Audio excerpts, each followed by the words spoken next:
Boa tarde, Helena Cano. Boa tarde, Rita Maria. Prazer enorme estar aqui com vocês e com todas as suas amigas aqui, mesmo no formato online. Estou sentindo energia aqui boa chegando de vocês. Mas você sabe que hoje é tão comum a gente fazer essas lives ou fazer essas entrevistas de maneira online, porque facilita bastante. Então, eu quero agradecer a sua disponibilidade também de estar comigo. Eu sei que aí no Supera vocês trabalham muito o cérebro, ativando com exercícios e etc. Mas nem todo mundo entende isso, não sabe como manter e preservar essa memória. E eu gostaria de fazer essa relação, que é o nosso tema de hoje, Helena, sobre essa saúde do cérebro com a Covid. Quais são as sequelas que a Covid está deixando, quais são os problemas que já foram identificados e de que forma a gente pode cuidar de tudo isso. Claro que a gente vai fazer isso durante a nossa conversa, mas eu queria que você já desse esse start para a gente.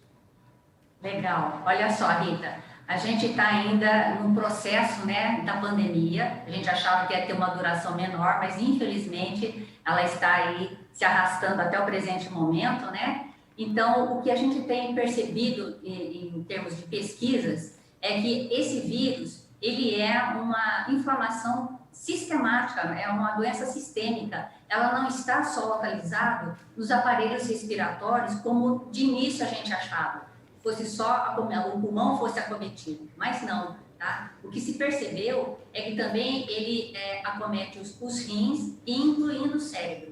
Tá? E isso tem deixado muitos especialistas assim preocupados, né? Onde se achava que a inflamação era uma coisa mais localizada e não, ele é de uma forma sistêmica, ele ataca outros órgãos além dos pulmões, tá? E como isso está relacionado com a ginástica cerebral, que é a reserva cognitiva, que a gente vai também falar dele hoje, tá bom?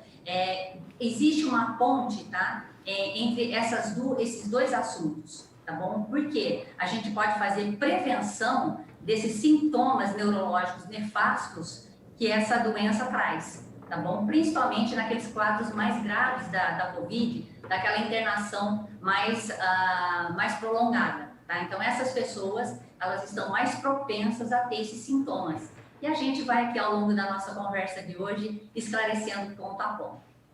Você falou sobre a reserva cognitiva. Seria interessante nós explicarmos isso para quem está assistindo, porque talvez o pessoal não entenda o que seja essa reserva cognitiva que vai nos ajudar, inclusive, a manter a saúde do nosso cérebro, mesmo tendo a Covid. Correto. Olha só, Rita, esse termo, reserva cognitiva, ela veio lá da neurociência. Tá bom? E elas nos dizem o seguinte: quando você pratica ginástica cerebral, isto é, quando você estimula o seu cérebro, você cria novas conexões neurais e fortalece as que já tem no nosso cérebro. Então, conexão neural, falando de uma maneira bastante simples, são as ligações que existem entre as duas células, que são os neurônios no nosso cérebro.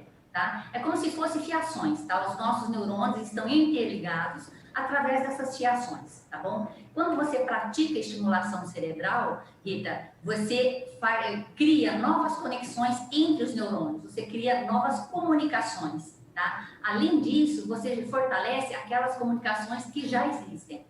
Quando você cria novas conexões neurais, você aumenta, tá, a sua reserva cognitiva. Então, reserva cognitiva nada mais é do que uma poupança de saúde cerebral que você pode adquirir estimulando o seu cérebro. Tá? Então, você, na verdade, estará fortalecendo o seu cérebro com relação não só às sequelas neurológicas do Covid, como também das demências. Tá? Então, reserva cognitiva, de uma maneira bastante simples, é isso. Tá? É o resultado da estimulação cerebral que a pessoa faz ao longo da vida dela. Tá bom? E tem idade para começar ou para terminar essa ginástica cerebral que vai nos dar essa reserva cognitiva que nós precisamos? Perfeito, Rita. Mais cedo possível, tá? Seria interessante a gente começar a fazer essa estimulação cerebral. Por exemplo, na infância. Tudo que você apresentar para uma pessoa, seja criança, adolescente, adulto ou idoso, toda atividade que contenha novidade, variedade e grau de desafio crescente é considerada uma estimulação cerebral. na verdade, tudo que você oferece de diferente para o seu cérebro. Ou seja, quando você sai do piloto automático, quando você sai da sua rotina, sai da sua mesmice, sai da sua zona de conforto, tá? Toda vez que você provocar o seu cérebro, e essa provocação demanda pensamento, demanda esforço para aprender, por exemplo, você estará estimulando o cérebro. Qual a idade ideal? A partir dos 6 anos é o que a gente começa aqui dentro do nosso curso, tá? Qual é o tempo limite? Enquanto estivermos respirando, nós precisamos estimular o cérebro. Ou seja, ao longo da vida toda. Não tem tempo limite máximo. Quer dizer, tá? quem está acima do 7.0 também pode começar. Com toda certeza. E olha, uma das coisas que a gente acaba sabendo, porque há divulgação na mídia a respeito disso, é que a memória, ela está, das pessoas que tiveram Covid principalmente, ela está sendo afetada também. As pessoas estão se esquecendo de coisas básicas como o nome de uma pessoa da família, com quem convive. Vai falar o nome, aquilo apaga, que seria uma memória comum, é uma coisa que a mãe sabe o nome dos filhos, mesmo trocando de vez em quando, né? Minha mãe quando vai falar, ô Rita, ô Nádia, ela... Mas mesmo assim ela sabe os nomes. Agora, nesse caso, não. É como se tivesse apagado alguma coisa e essa pessoa não consegue lembrar coisas básicas, o nome de uma flor, por exemplo. Nossa, eu sei o nome dessa flor, mas não estou lembrando. E geralmente isso está acontecendo principalmente com as pessoas como sequela mesmo da Covid. Existe uma forma de nós minimizarmos esse impacto da Covid no cérebro, na memória? Sim, tem sim, Rita. Olha só. Por que é acometido justamente a memória que a gente chama de memória de curto prazo? O órgão responsável disso dentro do nosso cérebro é o hipocampo.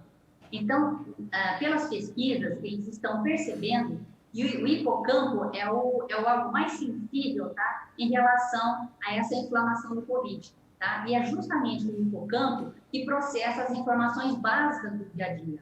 Tá? Então, ele é o responsável por esse processamento e é ele que é atacado. Então, as pessoas, quando tem então, essa sequela grave, né, o patamar mais grave da Covid, então, pode ser que ela desenvolva, tá, essa falha de memória de curto prazo, tá bom? Mas não é uma coisa assim, como se diz, se a pessoa está com Covid, ela vai ficar com a memória fraca. Não. Não é para todos, né? Isso, não é direto. Na verdade, Rita, quanto mais reserva cognitiva um cérebro tiver, quanto mais protegido ele tiver, mais protegido ele estará também desses sintomas. Olha que coisa interessante. Tá? Então, uma reserva cognitiva robusta, um cérebro bem trabalhado, pode ser que ele nem sinta o dano da Covid, mesmo que o dano esteja acontecendo dentro do cérebro. Então, ele não tem sintoma. Olha só que coisa interessante, tá? É uma coisa que eles estão percebendo ao longo desse tempo todo, desde março do ano passado, que o pessoal vem percebendo que há falhas na memória, né? E não só falhas na memória, mas também como também a capacidade de aprender, a gente chama de o foco atencional da pessoa, a atenção seletiva, isso fica falho também, tá? Atenção seletiva, o que é? Por exemplo, eu estar conversando aqui com você, de repente aparece uma pessoa aqui na minha porta, eu paro, converso com você, atendo a pessoa, né? Depois eu volto com você, mas conseguindo voltar no ponto onde eu parei. Tá? Eu suspendi a conversa que estava com você. Mas nem sempre isso é possível, viu, Helena? Você dá uma distraidinha. O que eu estava falando mesmo? Me dá um gancho. Me dá um gancho. Olha, nem todo mundo tem o ponto, tá? Que você tem aí no programa. Se eu fizer essa reserva... Pior que o pessoal até que não fala muito no ponto, não. Fica todo mundo quietinho aqui. Mas se eu fizer essa reserva cognitiva ao longo da idade, o que é normal, esse decréscimo, né, da memória, mas é possível mantê-la o mais fortalecida possível, o mais ativa possível, até... E a gente aqui já nem está falando mais de Covid, está falando mesmo da idade, desse envelhecimento natural. Existe possibilidade de manter essa memória por muito tempo? Sim, existe sim, Rita. Eu sempre gosto de salientar que é o seguinte, envelhecimento não é sinônimo de demência, né? Porque às vezes a pessoa fala, ah, tá ficando velho, é assim mesmo. Não é assim mesmo, tá? Então depende muito de como a pessoa trabalhou a parte mental durante toda a vida dela, tá? Porque como tudo na vida não acontece no instalar de dedos. Então não é porque eu comecei a fazer a estimulação cerebral hoje que amanhã meu cérebro vai estar ok. Não, ele precisa de um treinamento. Tá? E isso demanda tempo, e esse tempo de melhora, ele é percebido conforme a pessoa já vem trabalhando o cérebro. Então, suponhamos uma situação assim, Rita, um cérebro que estudou durante muito tempo, que fez a graduação, que fez pós-graduação. Esse cérebro, ele está mais treinado, a reserva cognitiva dele está mais robusta do que uma pessoa que só terminou o ensino médio, depois não estudou mais nada, não ofereceu nada de novo para o cérebro, assistiu televisão o tempo todo, não teve nenhum relacionamento em relação à parte intelectual. Então, Quer dizer, essa pessoa... não estimulou. Justamente, não estimulou ao longo da vida, tá? Esse cérebro, ele estará mais propenso a desenvolver não só a sequela severa de cognição da COVID, como também a sequela em relação a demências. Então, a probabilidade, a chance de desenvolver é muito alta, tá? Em relação ao cérebro que trabalhou durante o tempo todo com relação à estimulação cerebral. E essa Helena, dá umas dicas pra gente. A gente está quase encerrando a nossa conversa, mas eu não posso deixar o pessoal de casa sem algumas dicas. Uma vez falaram assim para mim, Rita, tenta escovar os dentes com a mão esquerda. É a coisa mais horrível desse mundo. Mas eu fui tentar e a gente vai. Quando você for voltar para casa, volta por um caminho diferente que você nunca fez. E algumas coisas assim para. Isso também ajuda. Ou fazer palavras cruzadas, caça-palavras. Essas coisas ajudam a estimular o cérebro?